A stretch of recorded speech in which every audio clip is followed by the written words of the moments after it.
Hi friends, welcome back to my channel. ఈరోజు మీకు ఈ సీరియల్లో ఏం జరిగిందో తెలుసుకోవాలి అనుకుంటున్నారా? అయితే వెంటనే మనం సీరియల్లోకి వెళ్ళిపోదాం. ఇక కావ్య దగ్గరకైతే సీతారామయ్య అలాగే ఇంద్రదేవి వెళ్ళి కావ్యని రమ్మని పిలుస్తారు. కానీ కావ్య ఎందుకు రావాలి, ఎవరి కోసం రావాలి, అసలు నేను ఆ ఇంట్లో ఉండలేను అన్నట్లుగా కావ్య మాట్లాడుతూ ఉంటుంది. కావ్యని అన్ని విధాలుగా కూడా కన్విన్స్ చేసి సీతారామయ్య అలాగే ఇంద్రాదేవి నీ భర్త ప్రేమని గెలుచుకోవాలని, దానికి మేము కూడా ఈ రోజు నుంచి సహాయం చేస్తామని ఇద్దరు కూడా కావ్యకి ధైర్యాన్ని నింపుతారు. ఇంకా ఇంతలో అక్కడికైతే రాజు వస్తాడు. రాజు అయితే ఏంటి తాతయ్య రానంటుందా, అసలు ఏమనుకుంటున్నావే, నీ గురించి రాత్రంతా పిచ్చోల్లాగా వెతికాము. మీ అమ్మ నాన్న అయితే నన్నొక హంతకుణ్ణి చూసినట్టు చూస్తున్నారు. అసలు ఏమనుకుంటున్నావు, నీ గురించి చేయకుండా ఇంట్లో నుంచి వెళ్ళిపోయి ఏం సాధిద్దామనుకుంటున్నావు, చెప్పవే, చెప్పు అని చెప్పి రాజైతే కావ్యం మీద చెయ్యెత్తుతాడు. ఇక వెంటనే ఇంద్రదేవి అయితే కొట్రా, కొట్టు, మా పేరు చెప్పి కూడా ఇంకొక 2 కొట్టు, ఎవరు వద్దంటున్నారు, అయినా చేయకుండా ఇంట్లో నుంచి వచ్చేయడం ఏంటి అని చెప్పి రాజ్ని సపోర్ట్ చేస్తున్నట్లుగా ఇక సీతారామయ్య అలాగే ఇంద్రదేవి ఇద్దరు కూడా రాజ్ని రెచ్చగొడతారు. రాజ్ అయితే నిజంగానే తనని సపోర్ట్ చేస్తున్నారన్నట్లుగా కావ్య మీద రెచ్చిపోతాడు.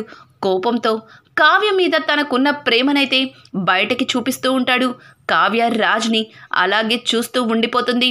ఇక రాజ్ అయితే నడు, ఇంటికి నడు, ఇంకా ఇక్కడే ఉంటావా చెప్పు, అయినా ఎవరికి చెప్పకుండా ఇలా గుడిలో కూర్చుని ఏం చేద్దామని చెప్పు అని అడగడంతో సీతారామయ్య ఏదో మొక్కుకుందంట్లేరా, నువ్వు మారిపోతావని, గుడిలో ఒకరోజు కటిక నేల మీద నిద్ర చేస్తానని దేవుడికి మొక్కుకుందంట అని చెప్పడంతో, అయితే చెప్పటానికి ఏమైంది తాతయ్య, ఎందుకు ఎవరికి చెప్పకుండా ఇలా టెన్షన్ పెట్టింది, విన్నారుగా మీరు కూడా వీళ్ళ అమ్మగారు ఎంతేసి మాట్లాడినారో, అసలు ఎందుకు నాకు చెప్పకుండా వచ్చావు, ఎవరు నిన్నేమన్నారని అని అడగడంతో, మీరు మారిపోయారని దేవుడికి మొక్కు తీర్చుకుందామని వచ్చానులే, మీరు మారలేదా అని అడగడంతో, ఏరా నువ్వు మారలేదా చెప్పు, అమ్మాయి అడుగుతుంది కదా అని చెప్పి సీతారామయ్య చెప్పడంతో, మారిపోయాను తాతయ్య, మారిపోయాను, సరే మరి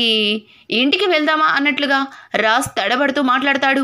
ఇంకా కావ్య అయితే నేను రాను, నేను ఇక్కడే ఉంటాను అని కావ్య మారాం చేస్తూ ఉంటే సీతారామయ్య, రేయ్ నీ పెళ్ళాన్ని తీసుకొని ఇంటికి రా, ఇక మేము బయలుదేరతాము అని చెప్పడంతో, తాతయ్య అని రాజ్ పిలుస్తూ ఉంటే, ఏంటి మొరాయిస్తున్నావు, నీ పెళ్ళాన్ని తీసుకొని ఇంటికి బయలుదేరు అని అక్కడి నుంచి సీతారామయ్య అయితే ఇక బయలుదేరుతాడు.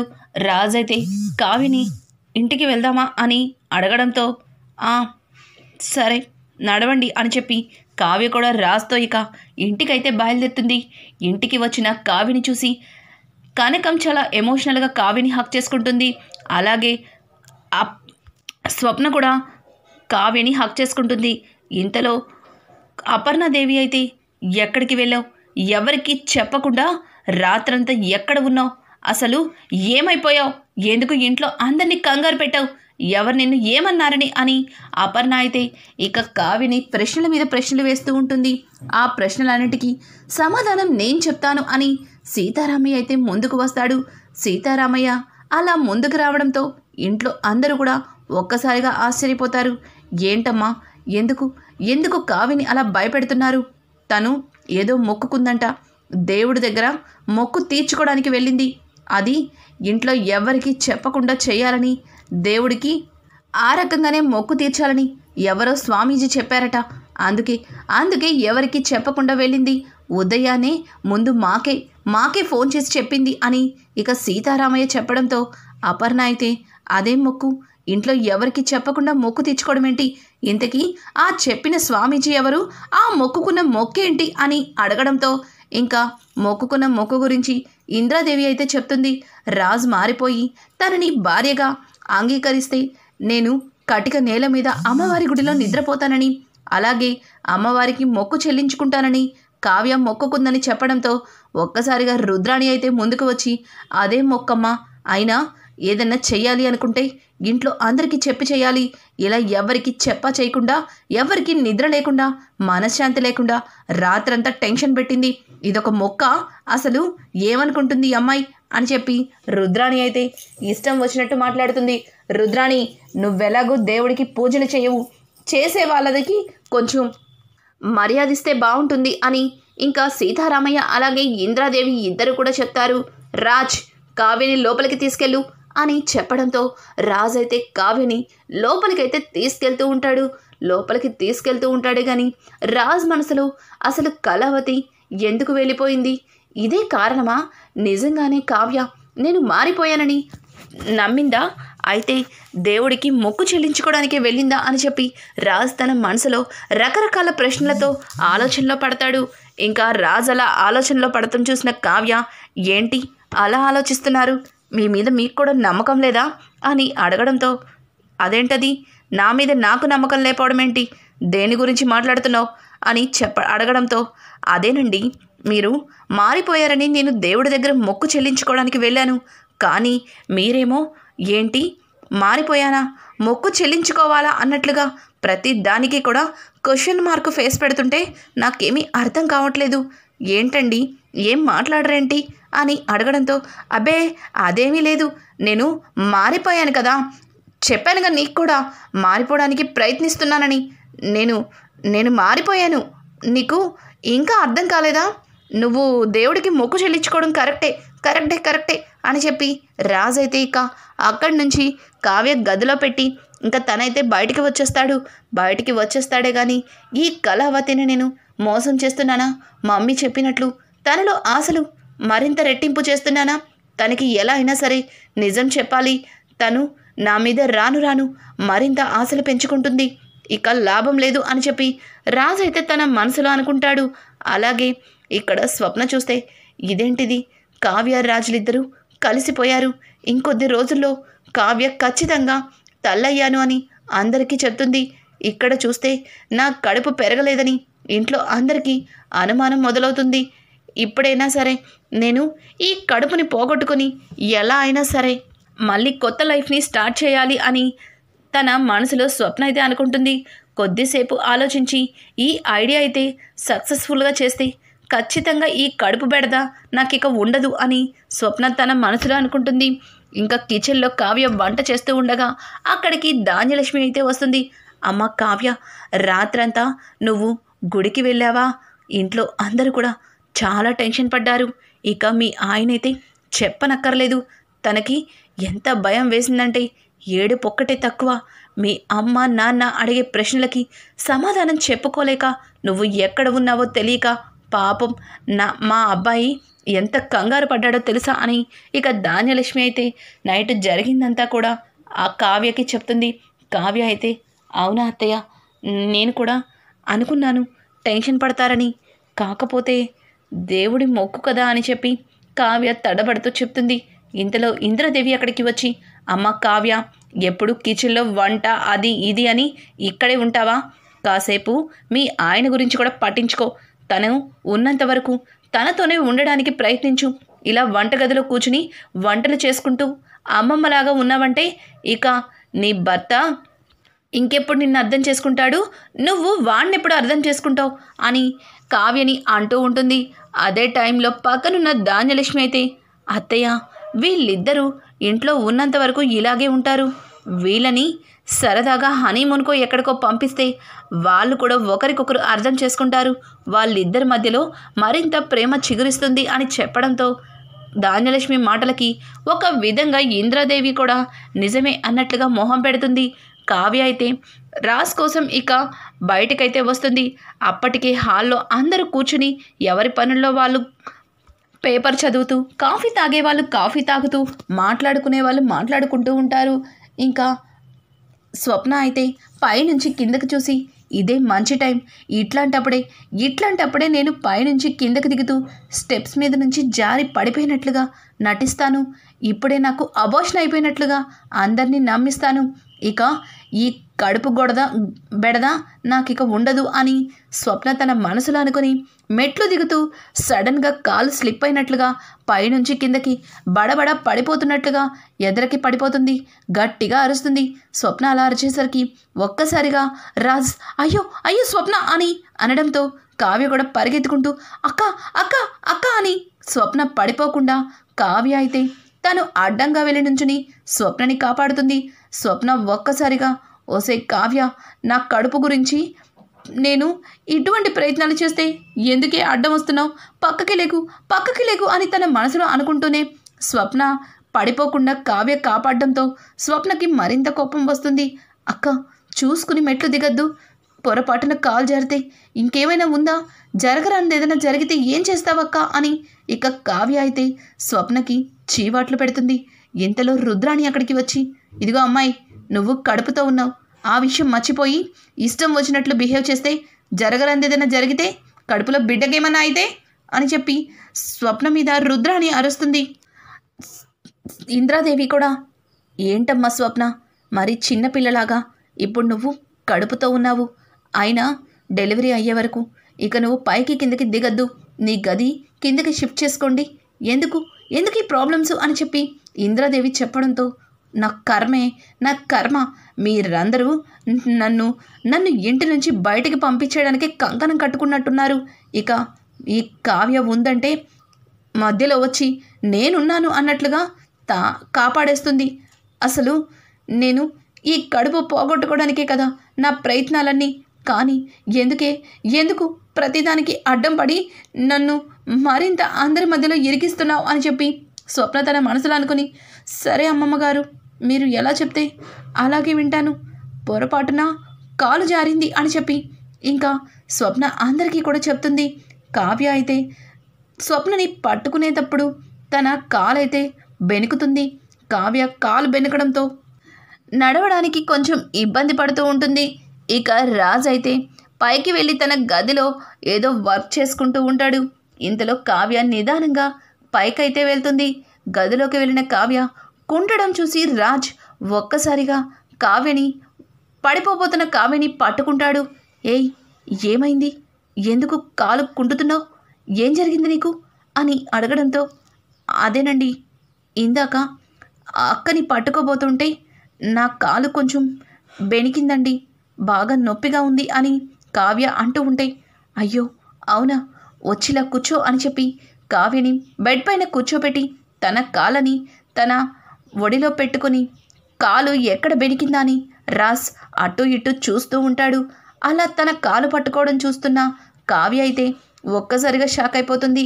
ఈయన మనసులో నా మీద ప్రేమ ఉంది, అమ్మమ్మగారు చెప్పినట్లు ఈయన ప్రేమకి పొగలు కమ్మిని ఆ మబ్బులు తొలగిస్తే ఖచ్చితంగా ఆయన మనసు నాకు సొంతమవుతుంది, ఇక ఆయనతో నేను సంతోషంగా ఉండొచ్చు అని కావ్య తన మనసులో అనుకుంటుంది. రాజ్ వైపు చూస్తూ అలానే ఉండిపోతుంది. ఏయ్ ఏంటి అలా చూస్తున్నావు, నొప్పి ఎక్కడుందో చెప్పమంటే అలా చూస్తున్నావేంటి అని అడగడంతో అది కాలు బాగా నొప్పిగా ఉందండి, కాలంతా నొప్పిగానే ఉంది, నడవడానికి కొంచెం ఇబ్బందిగానే ఉంది అని కావ్య అంటూ ఉంటే ఇక రాజ్ అయితే ఒక ఆయింట్మెంట్ తీసుకొచ్చి కావ్యకైతే కాళ్ళకి రాస్తాడు. ఆ తరువాత కావ్యని నిదానంగా పైకి లేపి అటు ఇటు 2 అడుగులు వేయమని చెప్తాడు. అలా అడుగులు వేస్తున్నప్పుడు కావ్య ఉన్నట్టుండి ఒక్కసారిగా ఎదరికి పడిపోతుంది. అలా పడిపోతున్న కావ్యని పట్టుకొని తానే అడుగులు వేయిస్తూ ఉంటాడు. అలా నడిపించేటప్పుడు కావ్యని రాజ్ చాలా దగ్గరగా పట్టుకుంటాడు. కావ్యకి ఒక్కసారిగా రాజ్ మీద ప్రేమ మరింత ఎక్కువైపోతుంది. రాజ్ కూడా తనకి తెలియకుండానే కావ్యని ప్రేమించడం మొదలు పెడతాడు. ఇంకా ఇద్దరు కూడా అలా దగ్గరవడం అయితే జరుగుతూ ఉంటుంది.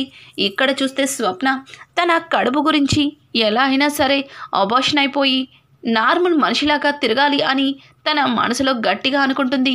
ఏం చేయాలా అని ఆలోచిస్తూ ఉండగా ఇంతలో కావ్య వైపు చూస్తుంది. కావ్యని చూడగానే స్వప్నకి ఒక ఐడియా వస్తుంది. కావ్య దగ్గరికి వెళ్ళి కావ్యని ఏదైనా స్వీట్ చేయమని అడుగుతాను అని ఇంకా స్వప్న తన మనసులో నిర్ణయించుకుంటుంది. కావ్య పైనుంచి కిందకి దిగుతూ ఉండగా కావ్యని పిలుస్తుంది స్వప్న.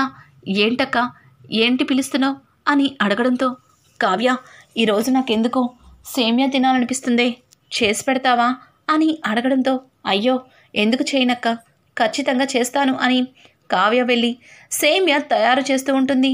ఇంకా సేమ్యా అయిపోగానే కావ్య స్వప్నకి ఒక గిన్నెలో సేమ్యా వేసిస్తుంది. అలాగే హాల్లో తాతయ్య గారు మాత్రమే ఉండడంతో తాతయ్య గారికి కూడా సేమ్యా వేసి ఇస్తుంది. ఇంకా ఇద్దరికి సేమ్యా పెట్టడంతో ఇద్దరు కూడా తింటూ ఉంటారు. ఇంతలో స్వప్న ఉన్నట్టుండి కడుపు పట్టుకొని అమ్మా నొప్పి నొప్పి అని గట్టి గట్టిగా అరుస్తూ ఉంటుంది. అలా స్వప్న అరవడంతో అక్క అక్క ఏమైందక్క ఏమైంది అని అడగడంతో, ఏమోనే తెలియట్లేదు, ఈ సేమ్యా తిన్న తర్వాత కడుపులో విపరీతంగా నొప్పిగా ఉంది, నాకెందుకో భయంగా ఉంది కావ్య అని కావ్యని స్వప్న అంటూ ఉంటే, కావ్యకి స్వప్న వేసే వేషాలు అర్థమైపోతుంది. కావాలని అక్క నాటకం ఆడుతుంది అని. అక్క నిజం చెప్పు, నిజంగానే నీకు కడుపులో నొప్పి వస్తుందా, కావాలని ఏదైనా కొత్త డ్రామా ప్లే చేస్తున్నావా అని అంటుంటే, ఏంటే కడుపులో నొప్పితో హడలిపోతుంటే నీ ప్రశ్నలు అని కావాలని పక్కనే రుద్రాణి ఉన్నప్పుడు గట్టిగా అరుస్తుంది. వెంటనే రుద్రాణి పరిగెత్తుకుంటూ వచ్చి, ఏ కావ్య అలా కడుపులో నొప్పితో ఇబ్బంది పడుతుంటే ఏంటి ఎవరితో చెప్పకుండా అలా చూస్తూ ఉండిపోతున్నావు అని రుద్రాణి గట్టిగా అరుస్తుంది. ఇక ఇంతలో ఫాస్ట్గా అంబులెన్స్ని అయితే తీసుకురమ్మని పిలుస్తారు. ఇక అంబులెన్స్లో స్వప్నని హాస్పిటల్కి తీసుకెళ్తారు. హాస్పిటల్కి వెళ్ళిన స్వప్న తనకి ఇంతకుముందు చూపించిన డాక్టరే అక్కడ ఉండడంతో స్వప్న అమ్మయ్య అని ఊపిరి పీల్చుకుంటుంది. లోపలికి వెళ్ళగానే డాక్టర్ అయితే, ఏంటి నీకు కడుపు లేదు కదా, కానీ పొట్టేంటి ఇలా పెరిగింది అని అనడంతో స్వప్న అయితే లోపల నుంచి తను పొట్ట పెరగడం కోసం పెట్టుకున్న ప్యాడ్ని అయితే చూపిస్తుంది. ఏంటి నువ్వు ఇంకా నిజం చెప్పలేదా, ఇంట్లో వాళ్ళని ఇంకా ఇంకా మోసం చేస్తున్నావా అని అనడంతో, మేడం ఆ మోసానికి తెరదించడానికే హాస్పిటల్కి ఇలా వచ్చాను మేడం, నాకు అబోర్షన్ అయిందని చెప్పండి మేడం, ఇక ఈ కడుపు నాటకం ఇంతటితో ముగిసిపోతుంది, నిజం చెప్పడానికి నాకు ధైర్యం చాలట్లేదు, నా కాపురాన్ని నేనే ముక్కలు చేసుకోలేను కదా మేడం, ప్లీజ్ మేడం మీకు దండం పెడతాను అని చెప్పి డాక్టర్తో ఇక అబద్ధం చెప్పించడానికి స్వప్న అయితే ఒప్పిస్తుంది. ఇంకా స్వప్న కాపురం గురించి ఆలోచించిన డాక్టర్, చూడు నువ్విచ్చే డబ్బుల కోసం నేను ఆశపడట్లేదు, నీ జీవితం కోసం ఆలోచించి ఈ అబద్ధం చెప్పడానికి ఒప్పుకుంటున్నాను అని డాక్టర్ గారు స్వప్నతో చెప్పి, ఇక స్వప్నకి ఫుడ్ పాయిజన్ అయిందని, దాంతో తన కడుపులో ఉన్న బిడ్డ చనిపోయింది, అబార్షన్ అయిపోయింది అని చెప్పడంతో ఒక్కసారిగా అందరూ కూడా షాక్ అయిపోతారు. కావ్య అయితే ఏమీ అర్థం కాక అలానే కూర్చుని ఉండిపోతుంది. ఎందుకంటే ఫుడ్ పాయిజన్ అనేది తను చేసిన పాయసం తినడం వల్లే అయినట్టుగా స్వప్న అక్కడ క్రియేట్ చేస్తుంది. అంటే స్వప్న కావ్యని ఇరికిచ్చింది అని కావ్యకి అర్థమైపోతుంది. ఇక కావ్య అయితే లోపలికి వెళ్ళి ఎవ్వరూ లేనప్పుడు, స్వప్నక్క ఏం చేస్తున్నావు, నీ పాపంలో నన్ను కూడా ఎందుకు ఒక భాగాన్ని చేస్తున్నావు, అసలు ఎన్నోసార్లు చెప్పాను దీని గురించి అందరితో చెప్పమని, కానీ చివరికి నన్నే ఇరికిస్తావా, అసలు ఏమనుకుంటున్నావే నీ గురించి అని అడగడంతో, చూడు ఈ రకంగానే నిన్ను ఇరికిచ్చాను, నీకు అందరితో చీవాట్లు తినడం, అందరితో మాటలు పడడం నీకు అలవాటు, అలా నన్ను ఎవరైనా అంటే నేను తట్టుకోలేను, అసలు ఏంటి ఎక్కువ మాట్లాడుతున్నావు, నువ్వేగా ప్రతిసారి కూడా కడుపు గురించి చెప్పు అని బెదిరించావు, అందుకే పూర్తిగా కడుపే లేకుండా చేసుకున్నాను అని స్వప్న అయితే ఇక కావ్యతో మాట్లాడుతూ ఉంటే, లేదు ఇప్పుడే అందరి ముందు నిజం చెప్తాను, ఆ కడుపుకి నాకు ఎటువంటి సంబంధం లేదు, నువ్వు నా మీద నిందలు వేస్తూ ఉంటే చూస్తూ నేనెందుకు ఊరుకుంటాను అని కావ్య అంటూ ఉంటే, కావ్య ప్లీజే చెప్పకే నీకు దండం పెడతాను అని చెప్పి ఇక కావ్యని ఆపుతుంది స్వప్న. అయితే ఇక కావ్య మంచితనాన్ని స్వప్న ఆసరాగా తీసుకొని మొత్తం నిందలైతే కావ్య మీదే వేసేస్తుంది. బయటికి వచ్చిన కావ్య ఏమీ మాట్లాడకుండా అలాగే ఉంటే రుద్రాణి మాత్రం కావ్య దగ్గరికి వచ్చి, కావాలని నా కోడలి కడుపులో బిడ్డని చంపడానికి ఇలా చేశావా అని కావ్య మీద నిందలు వేస్తూ ఉంటుంది. ఇంతలో అక్కడికి అపర్ణాదేవి వచ్చి, చూడు ఎవరు కూడా కావాలని చెయ్యరు, అది అనుకోకుండా జరిగింది, ఇన్ని రోజులు తను చేసిన వంటేగా ఇంట్లో అందరం తింటున్నాం, ఎవరికి కూడా ఇట్లాంటిది అవ్వలేదు కదా, కానీ తనకే జరిగింది అంటే అది కాకుండా ఇంకేం తినిందో, ఎందుకలా అయ్యిందో అది వివరంగా స్కానింగ్ రిపోర్ట్స్లో తెలుసుకుంటాం కదా, ఎందుకు ఎందుకు అనవసరంగా ఆ అమ్మాయి మీద నోరు పారేసుకుంటున్నావు అని రుద్రాణి మీద అయితే అపర్ణ అరుస్తుంది. ఇక ఇంటికి వచ్చిన వాళ్ళు జరిగిందంతా చెప్పడంతో సీతారామయ్య, ఏంటి ఫుడ్ పాయిజన్ జరిగిందా? కావ్య చేసిన పాయసం తినడం వల్ల స్వప్న ప్రెగ్నెంట్ పోయిందా అని సీతారామయ్య ఆశ్చర్యంగా అడగడంతో, అవును బావా, అవును, చాలా పెద్ద ఆపదే వచ్చి పడింది అని ఇంద్రదేవి మాట్లాడడంతో, అదేంటి చిట్టి, కావ్య ఆ రోజు పాయసం చేసినప్పుడు నాకు కూడా ఇచ్చింది, నేను కూడా తిన్నాను, ఇదిగో నేను తిన్న గిన్నె ఇంకా ఇక్కడే ఉంది చూడండి అని చెప్పి సీతారామయ్య అయితే ఆ గిన్నెనైతే చూపిస్తాడు. ఇక అందరూ కూడా సీతారామయ్య తిన్న పాయసము బాగానే ఉందని, అలాగే స్వప్న తిన్న పాయసమే ఎందుకు ఫుడ్ పాయిజన్ అయిందని ఎవ్వరికీ కూడా అర్థం కాదు. స్కానింగ్ రిపోర్ట్స్ వచ్చే వరకు కూడా ఎదురు చూడాలి అన్నట్లుగా మాట్లాడుకుంటారు. స్వప్నకైతే స్కానింగ్ రిపోర్ట్స్లో కూడా తనకి అనుకూలంగానే వచ్చేలాగా డాక్టర్ చేసిద్ది అని నమ్మకంగా చాలా క్యాజువల్గా ఇంట్లో అయితే తిరుగుతూ ఉంటుంది స్వప్న. అలాగే ఇంట్లో అందరూ ఎదురు చూస్తున్నట్లుగా స్కానింగ్ రిపోర్ట్స్ని రాజ్ తానే తీసుకొస్తాడు. స్కానింగ్ రిపోర్ట్స్ తీసుకొచ్చిన రాజ్ గట్టిగా ఇంట్లో కావ్య, స్వప్న అని అరవడంతో స్వప్నకి గుండెల్లో